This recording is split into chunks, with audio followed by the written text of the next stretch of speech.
어, 오늘은 주말이고요. 7월 4일입니다. 다음 주 미국 증시의 중요한 부분이 어떤 것들이 있는지 좀 나열하고, 그거 가지고 분석을 좀 해볼 겁니다.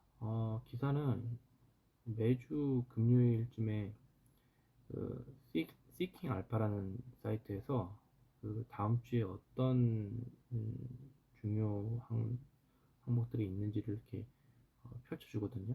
거기서 보시면 되고, 우선 보겠습니다. 7월 6일에 시장 변동성 관련해서 기사가 있는데, 월요일이죠. 월요일에 옵션 변동성 증가 기사가 있습니다. 스페이스X와 팔란티어, 그리고 RSI 기준 과매수 종목이 지정되어 있는데, 처칠 캐피탈 XI, 미노홀딩스 등이 있고, 뉴베티스 파마라는 회사가 과매수 종목으로 되어 있고, 그리고 RSI 기준으로 과매도 종목이 있습니다. 사이트 센터스, 헐츠, 그리고 론델벨스, 바셀이 있는데, 우선 옵션 변동성 증가에 대해서 좀 알아볼게요. 옵션은 미래에 이 가격으로 사고 팔 수 있는 권리입니다. 뭐 예를 들어서 현재 스페이스X가 100달러라고 가정을 하면, 어떤 사람은 이거 다음 주에 120달러 갈 거야 라고 생각하는 사람이 있을 거고, 어떤 사람은 아니야 80달러까지 갈 거야 생각할 겁니다. 양쪽 모두 그러면 이제 옵션을 거래하기 시작하는데, 옵션 변동성이 증가한다는 것은 투자자들이 그만큼 큰 움직임을 예상하고 있다는 겁니다. 그러면 옵션 가격이 올라갑니다. 이것을 변동성이 증가한다고 표현을 합니다. 그리고 다음 주에 그 아까 얘기한 것처럼 RSI 과매수 과매도에 대한 부분들이 좀 있는데, 먼저 RSI가 뭐냐면 Relative Strength Index의 약자예요. 그러니까 한국말로 하면 뭐라고 해야 되나, 상대 강도 지수라고 보면 되고, 쉽게 말해서 최근 주가가 너무 많이 올랐는지 너무 많이 내렸는지를 숫자로 표현한 지표인데, 보통 0에서 100점으로 표시를 합니다. 70 이상은 과매수, 그러니까 너무 많이 올랐으니까 쉬어갈 가능성이 높은 거고, 30 이하는 과매도, 너무 많이 내려서 반등 가능성이 있다는 건데, 사실은 이게 그냥 숫자에 대한 해석일 뿐이지 반드시 그런 건 아니에요. RSI가 과매수라는 거는 최근 너무 많이 올랐으니까 단기 조정 가능성이 있다, 그러니까 차익 실현이 있으니까 주가가 떨어질 가능성이 있다, 뭐 이런 거고, RSI는 너무 많이 내렸으니까 이제 기술적 반등이 있을 것이다, 뭐 주가가 오를 것이다 라고 생각을 하는 건데, 판단을 하는 건데, 모든 기업들이 그런 건 아니죠. 모든 결과가 이 결과대로 나오면 해석이 되는데 그건 아니에요. 그러니까 꼭 과매수 과매도에 진입했다고 투자를 하지 말고 다른 부분까지 좀 종합적으로 봐야 됩니다. 그리고 IPO 일정이 있습니다. 이번 주 상장이죠. SK 하이닉스가 미국 상장, 그리고 콰이어트 페리오드가 종료됩니다. 스페이스X, 화이트 허크 미네랄스, 포브라이트, 이락. 먼저 그 콰이어트 페리오드가 종료되는데, 이게 뭐냐면, 일단 콰이어트 페리오드가 끝나면 증권사 리포트가 쏟아질 거고, 목표 주가 제시될 거고, 신규 매수 의견들이 쫙 나오면서 주가 변동성이 커질 겁니다. 콰이어트 페리오드는 기업이 상장 직후에 일정 기간 동안 그 투자자에게 적극적으로 어떤 홍보하거나 증권사 애널리스트가 공식 리포트를 발표하지 못하도록 하는 기간이에요. 쉽게 말해서 상장 직후에 시장이 어떤 과도한 홍보나 낙관적인 리포트에 영향을 받지 않도록 그 보호장치, 약간 냉각기간이라고 보면 되는데요. 이런 제도가 있는 이유는 초기에 이제 상장 직후에는 투자자들의 관심이 매우 높잖아요. 만약 기업이나 증권사가 야 이거 너무 잘 오를 거야, 목표 주가 300달러 400달러 막 향후 10배 성장할 거고 무조건 매수해야 돼, 이런 홍보를 해버리게 되면 투자자들은 객관적으로 판단하기가 어렵습니다. 흐려져요. 그래서 일정 기간 동안 이러한 활동을 제한하는 역할을 합니다. 그리고 선밸리 컨퍼런스가 개최돼요. 참석 예상 CEO들이 만만치가 않은데, 애플 CEO, 전 CEO, 팀 쿡, 그래서 제프 베이존스, 아마존, 그리고 저크버그, 메타, 그리고 피차이, 구글, 샘 알트만, 오픈 AI, 그 외에 디즈니, 넷플릭스, 워너브라더스, 폭스 뭐 이런 저명한 CEO들, 유명한 영향력이 큰 AI나 빅테크나 미디어 쪽에 영향력이 큰 CEO들이 모이는 행사입니다. 이때 신규 M&A나 AI 전략 협업 발표 가능성이 있기 때문에 시장이 주목을 해요.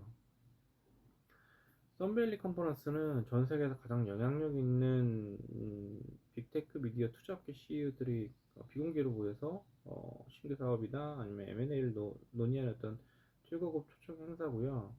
좀 억만장자의 여름 캠프라고도 불리는 입니다. 이게 썬밸리가 제가 알기로는 미국 북서부 아이다호주 쪽에 있는 작은 휴양지 도시인 걸로 알고 있고요. 이 썬밸리 컨퍼런스가 뭐 최근에 이렇게 한 건 아니고 꽤 업력이 됐습니다. 80년대 초반에부터 비공개 행사로 진행을 했었어요. 어쨌든 오픈 AI나 애플이나 구글, 메타, 아마존, 경영진이 한 곳에 모여서 얘기를 한다는 것. AI 전략이라든가 어떤 협력, 인프라 투자에 대한 어떤 시도를 보낼지 좀 주목하고 있는 부분이 있고, 새로운 제품이 발표되지 않더라도 CEO들의 어떤 발언이나 회동만으로도 종목의 투자 심리가 바뀔 수 있는 특징이 있습니다. 그 다음 월요일에 스페이스X 나스닥 100 편입이 있고요. 뭐 나스닥 100이 편입되면 나스닥 100을 그대로 따라서 운영하는 ETF 인덱스 펀드가 의무적으로 스페이스X 주식을 사야 되겠죠. 패시브 자금이 유입될 거고, 뭐 잘 아시겠지만 ETF는 크게 액티브하고 패시브로 나눠져 있고, 액티브 ETF 같은 경우는 펀드 매니저가 직접 종목을 선택하지만 패시브 ETF 같은 경우는 지수를 그대로 따라가는 형태이기 때문에 사실은 어쩔 수 없이 사게 되는 경우가 있죠. 그래서 이게 유입이 가능하기 때문에 스페이스X가 어느 정도 상승할 것이다, 뭐 이런 전망을 하는 분석도 많이 있습니다. 그 다음 넘어가서 7월 7일 화요일 날 게임스탑 주주총회가 있어요. 관심 포인트는 비트코인 전략, 현금 운용, 신규 산업입니다. 왜 중요할까요? 그 게임스탑 같은 경우는 단순하게 이제 게임 판매 회사가 아니고 50억 달러 이상의 현금을 보유한 회사입니다. 투자자들은 이 현금을 어떻게 사용할지가 가장 궁금해하죠. 비트코인 전략은 게임스탑이 비트코인을 매입하거나 디지털 자산에 투자할 것인지 확인합니다. 예를 들어서 현금이 50억 달러 있으면 20억 달러를 비트코인에 투자하면 이렇게 되면 게임스탑은 게임회사 플러스 투자회사의 성격을 갖게 되고 시장의 비트코인 가격이나 암호화폐 관련주 게임스탑 주가에 영향을 줄 수 있는 부분도 있고요. 현금 운용을 어디에 사용할지 발표할 가능성이 있는데 예를 들어서 자사주를 매입할 건지 M&A를 할 건지 AI 투자를 할 수도 있고 신규 공장이나 신규 사업 등도 있죠. 투자자 입장에서는 돈을 얼마나 잘 사용할 것인가 핵심 사업이고요. 핵심 이제 의견인 거고. 하지만 이게 사실 게임 판매 사업은 그렇게 성장성이 높은 매력적이진 않아요. 그래서 AI나 클라우드, 디지털 플랫폼, 뭐 전자상거래 새로운 성장 동력이 필요하고 그런 부분에 있어서 투자자들이 관심이 집중되고요. 그래서 만약에 현금으로 AI 기업을 인수하겠다 뭐 이런 발표가 나오면 주가가 크게 움직일 수도 있겠죠. 그다음 화요일에 뉴욕 연은 기대 인플레이션 발표됩니다. 1년 기대 인플레이션, 시장에서는 금리 전망, 소비 심리 판단에 활용을 하는데요. 기본적 기대 인플레이션이 뭐냐면 미국 소비자들이 앞으로 1년 후 물가가 얼마나 오를 건지 예상하는 교사입니다. 예를 들어서 현재 물가 상승률이 3%인데 사람들이 내년에 아니야 5% 오를 것 같다라고 생각하면 인플레이션은 5%인 거예요. 이게 왜 중요하냐면 사람들이 물가가 올 거라고 믿으면 실제로 임금 인상을 요구하거나 뭐 가격이 인상이 되거나 소비를 앞당겨서 이런 형태가 발생이 되면 인플레이션이 더 심해질 수도 있습니다. 이를 기대 인플레이션의 자기 실현 효과라고 하는데 시장이 보는 거는 이제 기대 인플레이션이 상승하면 연준은 금리 빨리 내리기 어려운데 그러면 미국 국채 금리 상승될 거고 나스닥 하락 가능성이 있죠. 반면에 기대 인플레이션이 하락되면 금리 인하 가능성 있겠네. 그럼 기술주가 상승돼서 주식이 이제 오르겠죠. AI 투자들에게 중요한 이유가 이런 부분입니다. AI 기업들은 사실 미래 성장성이 높은 기업이고 금리가 내려가면 미래 가치가 높게 평가되기 때문에 AI 주식이 상대적으로 유리한 측면이 있습니다. 그 다음 세 번째는 FDA 승인 일정이 있네요. 베라 테라퓨틱스의 아테시셉트라는 약의 승인 여부가 결정이 되는데요. 이게 바이오주 변동성 확대 가능성이 있습니다. 이 아테시셉트는 일단은 무슨 신약인 것 같아요. 이 베라 테라퓨틱스는 바이오텍 기업입니다. 어떤 신장질환 치료제를 자가면역 질환이라고 해야 되나? 뭐 이런 부분들을 좀 어, 하는 신규 업체라고 해야 되나? 아무튼 그런 회사인데 바이오텍 기업인데 어, 이 날이 FDA의 액션 데이트입니다. FDA가 이 약을 승인할 것인가 결정한 날인데 방금 전에 말씀드린 것처럼 베라테라퓨틱스의 아테시트가 심사 대상이고 승인이 되면 임상 성공이죠. FDA 승인되고 판매 시작, 매출 발생되고 회사의 가치가 크게 올라갈 수 있습니다. 하지만 반대로 이제 거절되면 매출 지연, 추가 임상, 비용 증가 등으로 인해서 이런 좀 제약 관련된 회사는 주가가 하루에 20%, 50%까지 움직이는 경우도 있어요. 근데 이게 문제는 바이오주 전체가 움직일 수 있습니다. FDA가 심사 기준이나 안전성 판단에 의해서 어떤 입장을 보이는지에 따라서 비슷한 신약을 개발하는 다른 바이오 기업에도 영향을 줄 수 있기 때문입니다. 그리고 네 번째는 엔비디아, 독일 개발자 컨퍼런스 참가인데요. AI 관련 발표 여부가 관심 사항입니다. 이날은 어떤 단순 강연은 아니고 엔비디아는 개발자 행사에서 주로 새로운 AI 기술이라든가 쿠다 업데이트, AI 소프트웨어나 서버, 로봇 플랫폼 등을 발표를 합니다. 동시에 이 시장에 관심을 가지는 이유는 엔비디아는 현재 AI를 생태계를 주도하는 기업이죠. 엔비디아가 새로운 AI 플랫폼을 출시한다고 발표하면 다음 기업들이 함께 움직입니다. 뭐 예를 들어 GPU, 뭐 서버 업체, 데이터 센터, 클라우드 기업, AI 소프트웨어 기업. 그래서 투자자들이 확인해야 될 내용은 새로운 GPU가 딱 나왔어. AI 서버 업체가 수혜가 있을 거고, 쿠다를 업데이트 할 거야. 라고 하면 AI 개발자 증가되고, GPU 판매 증가될 거고, AI 팩토리 싹 늘릴 거야. 그럼 데이터 센터 투자 확대되면서 반도체 업종 상승될 겁니다. 그래서 엔비디아의 이런 단순한 컨퍼런스라고 해도 어떤 내용들이 오가는지는 주목할 필요는 있습니다. 그리고 7월 8일 다음 주 수요일에 이날은 경제 AI 소비 방산 이슈가 한꺼번에 몰려있는 날입니다. 특히 FOMC 의사를 공개되기 때문에 미국 증시 전체의 방향을 결정할 가능성이 높습니다. 일단은 첫 번째 실적 발표가 리바이스하고 프라이스 스마트 그리고 헬렌 오브 트로이가 실적 발표하는데 리바이스는 청바지 의류 회사죠. 의류. 그리고 프라이스 스마트는 창고형 할인 매장이고요. 헬렌 오브 트라이는 생활용품이나 어떤 미용 가전 관련 사업을 합니다. 이 회사들이 미국 소비자들이 현재 얼마나 돈을 쓰고 있는지를 우리가 간접적으로 알 수 있어요. 투자자가 확인해야 될 포인트는 매출 증가율, 영업이익률, 가이던스, 소비 둔화 여부를 체크를 해야 됩니다. 예를 들어 실적이 좋다. 증시에 긍정적이겠죠. 실적이 나빠. 그러면 소비가 둔화되고 경기 우려 확대, 소비 관련주는 하락할 겁니다. 그런 부분을 좀 봐야 되고요. 중고차 가격 지수도 발표를 하네요. MUVI. 그래서 중고차 가격은 어떤 CPI나 자동차 업체 렌터카들에 영향을 줍니다. 이게 제가 알기로는 맨하임 유지드 비어클 밸리스 인덱스라고 알고 있는데 그 회사 이름이 경매사로 알고 있거든요. 자동차 경매회사. 그래서 거기서 이제 발표하는 중고차 가격 지수인데 쉽게 말해서 미국 중고차 가격이 지난달보다 얼마나 올랐어? 를 보여주는 지표입니다. 중요한 이유가 미국 CPI에서 중고차 가격이 차지하는 비중이 생각보다 커요. 예를 들어서 중고차 가격이 8% 상승하면 향후 CPI 상승이 압력되고 연준 금리 인하 지연 가능성이 있습니다. 중고차 가격이 높으면 신차 가격도 유지되고 수혜가 이제 테슬라나 포드나 뭐 GM 같은 게 되겠죠. 렌터카 회사에도 영향을 주죠. 렌터카 회사는 수십만 대의 차량을 보유하는데 중고차 가격이 오르면 보유 차량을 비싸게 팔 수 있으니까 허츠나 에비스볼지 그룹 같은 회사들이 수혜를 받게 됩니다. 그다음 존스앤존스의 국제 신규 근육학회에서 임상 데이터를 발표한다고 합니다. 뭐 그렇고요.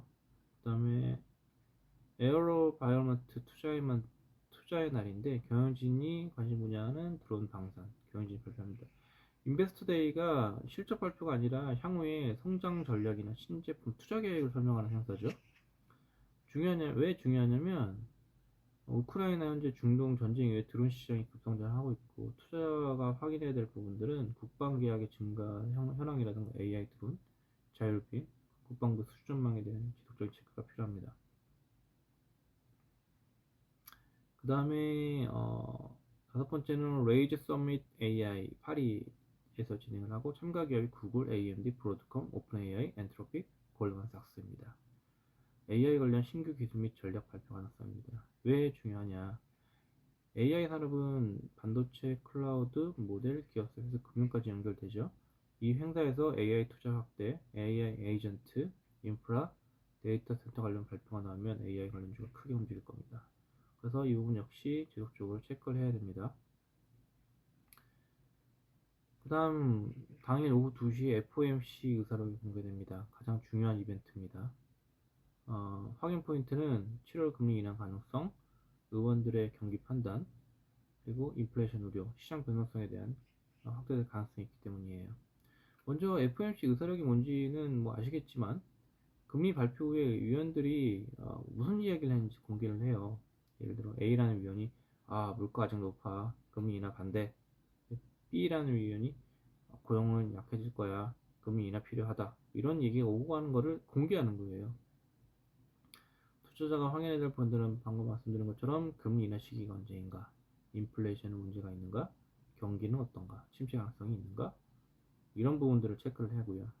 당일 장 마감 이후에 코스트코의 월간 매출이 발표됩니다. 소비 경기 판단 자료로 중요합니다. 코스트코 홀세일즈는 매달 매출을 공개하는 몇 안 되는 대형 유통업체입니다. 미국 소비의 현황을 가장 빨리 할 수 있어요. 예를 들어 매출이 10% 늘었어. 미국 소비가 강한 거죠. 경기가 좋은 거고 소비업은 상승할 겁니다. 반대로 매출이 전월 대비 오르긴 올랐는데 아니면 떨어졌어 이러면 소비 둔화, 경기 우려가 영향이 있는 거죠. 그런 상황입니다. 그래서 7월 8일 수요일에 좀 중요한 부분은 제일 중요한 거는 의사록 공개예요. 미국 증시 전체의 금리 AI의 시장에 영향을 줄 거고요. 그 다음에 파리에서 열리는 레이즈 서밋 AI도 중요합니다. 그리고 중고차 가격 지수 역시 중요하고요. 나머지 부분도 체크해 주시기 바랍니다. 7월 8일은 FOMC의 어떤 거시경제 그리고 AA 레이즈 서밋 소비 코스트코 실적 자동차 중고차 지수 모두 겹치는 날입니다. 중요한 날인데 특히 AI 투자자라면 FOMC 의사록하고 레이즈 서밋 AI 함께 보셔야 됩니다. AI 기업 장기 성장성은 변하지 않더라도 금리 기대가 바뀌면 밸류에이션이 크게 움직일 수 있거든요. 반면에 AI 투자 확대나 데이터 센터에 대한 어떤 긍정적인 발언이 나오면 AI 관련 종목에는 추가적인 상승 모멘텀이 될 수 있을 겁니다. 그 다음 7월 9일 목요일은 미국 소비와 미국 고용을 동시에 확인하는 날입니다. 특히 미국 신규 실업수당 청구 건수는 최근 연준이 가장 중요하게 보는 고용지표 중 하나이기 때문에 AI 반도체를 포함한 미국 증시 전체에 영향을 줄 가능성이 큽니다. 당일에 실적 발표가 있습니다. 펩시코와 심플리 굿푸드 그리고 폴스타가 발표를 합니다. 펩시코는 펩시콜라 만드는 회사 아니죠. 주요 브랜드는 펩시, 게토레이, 그리고 레이, 도리토스, 과자, 쿼커, 마운틴듀 여러 가지 음료수를 만듭니다. 그래서 미국 소비를 가장 잘 보여주는 기업 중에 하나예요. 그래서 투자자는 판매량이라든가 소비자 구매량 이런 부분들을 보면서 미국 경제가 견조한지 아닌지를 파악을 해야 되고 예를 들어 실적이 좋게 나오면 방금 전에 말씀드린 것처럼 소비가 견조하네 경기 침체 우려가 적겠네 그럼 S&P 500이 긍정적일 거고 반대로 판매력이 떨어지고 있어. 소비가 둔화돼? 경기가 우려될 가능성이 있네? 소비주가 약세되겠죠. 그런 부분들을 체크해야 됩니다. 그 다음에 미국 신규 실업수당 청구 건수인데요. 이게 중요하죠, 요새. 매주 발표되는 가장 중요한 고용지표 중 하나. 확인 포인트는 고용시장 둔화 여부와 금리 인하 가능성입니다. 신규 실업수당 청구 건수는 이것이 왜 중요하냐면 매주 새롭게 실업수당을 신청하는 사람 수죠. 이번 주에 해고당한 사람 몇 명인가를 보여주는 지표예요. 가장 중요한 고용지표인데 한 달에 한 번씩 발표되고 고용보고서가 한 달에 한 번씩 발표되지만 실업수당 청구 건수는 매주 발표돼요. 그러니까 고용시장의 변화를 가장 빨리 알 수 있는 포인트입니다. 어떻게 좀 봐야 되냐면 예를 들어서 이번에 신규 실업수당 청구 건수 뭐 24만 명이야. 근데 실제 22만 명이에요. 예상보다 적은 거잖아요. 해고가 적네? 고용시장 강한 상황이에요. 고용시장이 현재 강한 상황이네? 경기가 좋네. 그러면 연준에서 금리 인하 서두를 필요가 없구만. 국채금리 상승 가능성이 있을 거고 AI 성장률에는 단기적으로 부담이겠죠. 반대로 예상 24만 명을 했는데 27만 명이에요. 예상보다 많은 거죠. 야, 해고가 증가됐잖아. 고용이 둔화됐고 경기 약한 거네. 그러면 연준에서 금리 인하 가능성이 증가되겠죠. 그럼 AI 성장 중에는 긍정적 수도 있는 겁니다. 이게 신규 실업수당 청구 건수가 AI 주식과 연결되는 사항들은 미래 이익이 큰 성장주이기 때문이에요. 그래서 신규 실업수당이 증가가 되면 금리 인하가 기대가 되고 이런 부분들의 AI 관련주 상승하는 경우가 많습니다. 하지만 예를 들어 너무 많이 증가됐어요. 아까 말한 것처럼 예상 인원 24만 명인데 실제 막 40만 명, 50만 명이야. 그러면 시장은 경기 침체 시작되는 거 아니야라고 걱정을 합니다.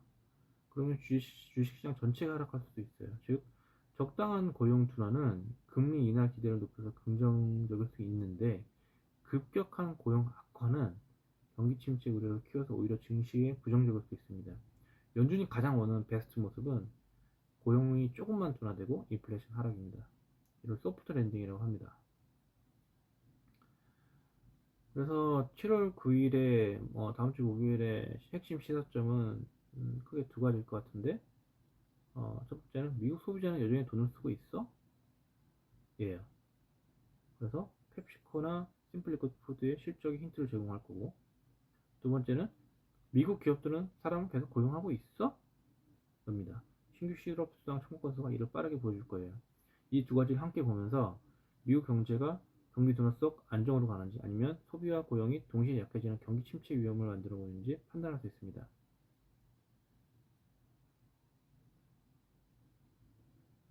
현재 시장은 인플레이션은 내려오는데 고용은 급격하게 무너지지 않은 상황을 가장 긍정적으로 평가하고 있습니다. 따라서 실업수당 청구 건수가 예상보다 약간 높은 수준에 있고 소비 기업들 실적이 꽤 견조하게 나오면 AI와 기술주에는 우호적인 조합이 될 가능성이 높습니다. 그리고 마지막으로 7월 10일 금요일날 이날은 실적 발표가 델타 에어라인이 있어요. 미국 소비 여행 시장 속을 확인하는 날이라고 하는데 이날 기업별 투자 포인트가 많은 날이에요. 특히 델타 에어라인하고 나스닥 공매도 정보 발표가 있습니다. 일단은 델타 에어라인을 확인하면 여행 수요나 소비 경기, 항공업 전망을 발표하면서 체크를 할 수가 있습니다. 우리가 미국 최대 항공사죠. 델타 에어라인은 미국 소비하고 기업 활동의 바로미터로 여겨집니다. 왜 중요하냐면 항공 이용은 사실은 선택적 소비예요. 생활 필수품과 달리 여행은 경기가 좋을 때는 늘고 나쁠 때는 먼저 줄어드는 소비 형태잖아요. 예를 들어 여행객이 증가됐어. 그러면 소비 여력은 증가될 거고 미국 경제 견조하네. 그래서 투자자가 확인해야 될 부분들은 여행 수요, 예를 들어 여객 수가 증가됐는지, 예약률이 높은지, 국제선이 수요가 있는지, 여름 휴가 시즌 예약이 잘 되고 있는지 이런 부분들을 보고 항공업의 전망, 예를 들어 가이던스를 발표할 때 예를 들어 연료비 얼마야, 항공비 가격, 하반기 예약은 어느 정도일 것 같아, 기업 출장수가 많을 것 같아, 이런 발표 내용 좀 보면은 어느 정도 예측이 가능할 겁니다. 그리고 KSR 엔터테인먼트의 인수 관련 고우숍 기간 종료 직전 추가 인수 제한 여부 관심이라는 내용이 있는데요. 고우숍이라는 거는 기업이 인수 제한을 받은 다음에 일정 기간 동안 더 좋은 조건의 인수자를 찾을 수 있도록 허용하는 제도입니다. 예를 들어서 A라는 회사가 야 내가 니네 인수 100억 달러에 할게 그러면 고우숍이라는 그런 정책을 통해서 다른 회사가 110억 달러를 제한을 가능한 거예요. 투자자가 이런 부분 이유가 보는 이유는 추가 인수 제한이 나오면 인수 가격 상승되겠죠. 그러면 주가가 상승할 거고 아무도 참여하지 않으면 주가 변화는 좀 제한적일 거기 때문에 그런 부분들은 좀 체크 포인트를 보시면 될 것 같고 나스닥의 최신 공매도 잔고 발표됩니다. 금요일날 확인 포인트는 공매도 증가 항목, 쇼커버링 가능성, 민주의 움직임입니다. 먼저 공매도가 뭔지 알아야 돼요. 좀 이게 좀 헷갈리는데 좀 쉽게 설명하면 철수라는 아이가 있어요. 걔는 레고 자동차를 가지고 있습니다. 근데 10만 원이에요. 근데 영희가 그걸 봤어. 잠깐만 저거 레고가 다음 주 되면 인기가 떨어질 것 같은데 7만 원 정도 될 것 같은데 그래서 영희는 레고가 없어요. 그래서 철수한테 말합니다. 야, 니 거 좀 빌려줘. 아 여자니까 야 저거 좀 빌려줘 이러겠죠. 그럼 철수는 빌려줘요. 그럼 영희는 그 레고를 10만 원에 팔아버립니다. 그럼 영희는 레고는 없죠. 팔았으니까 10만 원만 가지고 있어요. 근데 다음 주에 그게 이제 7만 원이 된 거야. 그래서 영희는 7만 원짜리 레고를 다시 철수한테 돌려줘요. 야 저번에 빌려갔던 거 레고 다시 주는 거야. 줬어요. 그러면 영희는 아무것도 안 하고 뭐 물론 이제 뭘 했지만 3만 원이 생긴 거예요. 10만 원에 산 거를 7만 원에 그 7만 원이 된 거를 다시 그 친구한테 주고 자기는 이제 3만 원이 남은 거예요. 이게 공매도의 개념이거든요. 근데 반대가 되면 예를 들어서 영희 예상이 틀렸어요. 10만 원이 다음 주 7만 원이라고 예상을 했는데 그 15만 원이 돼버린 거야. 어떻게 해야 될까요? 철수에게는 반드시 레고를 돌려줘야 되죠. 영희는 15만 원에 다시 살 수밖에 없습니다. 5만 원 손해가 되는 거예요. 공매도는 가격이 오르면 손해가 나는 투자 방식입니다. 그러면 이제 공매도가 증가된다는 거는 기관들이 주가 하락을 예상을 한다는 거고 이건 부정적 신호고요. 공매도가 감소한다는 거는 하락 배팅이 이제 축소되니까 긍정적 신호입니다. 하지만 쇼커버링 가능성도 있어요. 쇼커버링이 뭐냐면 이런 거죠. 영희가 더 오르면 큰일 나겠다 이거. 그래서 얼른 15만 원에 레고를 사서 철저하게 돌려줍니다. 이러한 행동을 숏 커버링이라고 합니다. 공매도했던 사람이 다시 사는 겁니다. 주가가 숏 커버링 하면 올라요. 공매도한 사람이 주식을 다시 사야 되는 구조이기 때문에 예를 들어서 100명이 모두 공매도를 했어요. 근데 갑자기 좋은 뉴스가 났어. 100명이 큰일 났다 이거 어떡하냐 주식을 막 사요. 급하게 매수를 하죠. 주식을 사고 하면 주가가 상승이 됩니다. 숏스퀴즈도 비슷한 개념인데 과거에 게임스탑의 이슈가 있었죠. 공매도 투자자가 갑자기 한꺼번에 매수하면 주가가 급등하는 사례가 있습니다. 뭐 놀이공원 뭐 예를 들어볼게요. 놀이공원에 솜사탕이 10개가 있어요. 근데 솜사탕을 사려는 사람이 100명 있는 거예요. 모두가 내가 살게 할게요. 그러면 솜사탕 가격이 1,000원이었는데 막 10,000원, 20,000원 이렇게 올라가 살려는 사람이 많으니까. 공매도한 사람들이 한꺼번에 급하게 주식을 사면서 주가가 폭등하는 걸 숏 스퀴즈라고 합니다. 스퀴즈는 약간 꽉 짜다, 압박하다 이런 뜻이잖아요. 그러니까 공매도 투자자들이 손실 때문에 심하게 압박을 받아서 울며 겨자 먹기로 주식을 사는 상황을 숏 스퀴즈라고 합니다. 2021년에 게임스탑에서 비슷한 얘기가 있었죠. 많은 기관 투자자들이 게임스탑은 망할 것이라고 공매도를 쳤어요. 근데 제가 기억하기로는 그때 기관 투자자인지 어쩐지 그 숏스퀴즈 그러니까 공매도 포지션을 공개를 했어 멍청하게. 그래가지고 개인 투자자들이 야 됐고 우리 다 사자 막 산 거예요. 그럼 어떻게 됐어요? 주가가 오르겠죠? 그래서 공매도 투자자들이 손실을 견디지 못하고 주식을 되사하기 시작했습니다. 숏 커버링을 친 거예요. 그 때문에 다시 주가가 미친듯이 폭등했어요. 그래서 더 많은 어떤 공매도 투자자들의 손실을 이제 줄여야 되니까 매수 더 나왔었고, 숏 스퀴즈까지 발생이 됐고, 그 결과 게임스탑 주가는 20달러에서 483달러까지 폭등했습니다. 관련 회사는 망한 회사도 있고요. 뭐 그런 형태고요. 그래서 7월 12일 다음 주 금요일은 델타 에어라인의 실적 발표입니다. 여기서는 여행 수요와 소비 경기 확인을 좀 해야 되고요. 그 다음에 나스닥 공매도 잔고, 시장 수급과 투자 심리 확인이 가능할 겁니다. 금요일에는 미국 소비가 실제로 얼마나 강한지와 시장 참여자들이 어디 하락 베팅을 하고 있는지를 동시에 확인할 수 있습니다.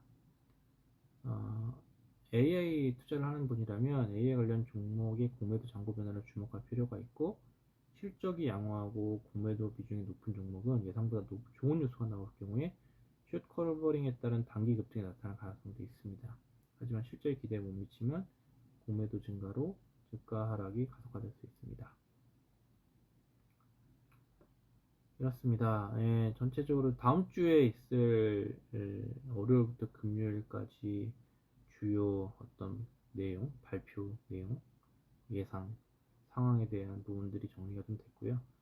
자세한 거는 그 세이킹 알파에 기사가 올라가 있습니다. 그래서 그 내용을 보시면 될 것 같고, 제가 경로를 따드리겠습니다. 그걸 보시고 접근하시면 될 것 같습니다. 좋은 주말 되시고요. 주말에 비가 온다고 하는데 우산 챙기시고 좋은 주말 가족분들과 행복하게 잘 보내시기 바랍니다. 감사합니다.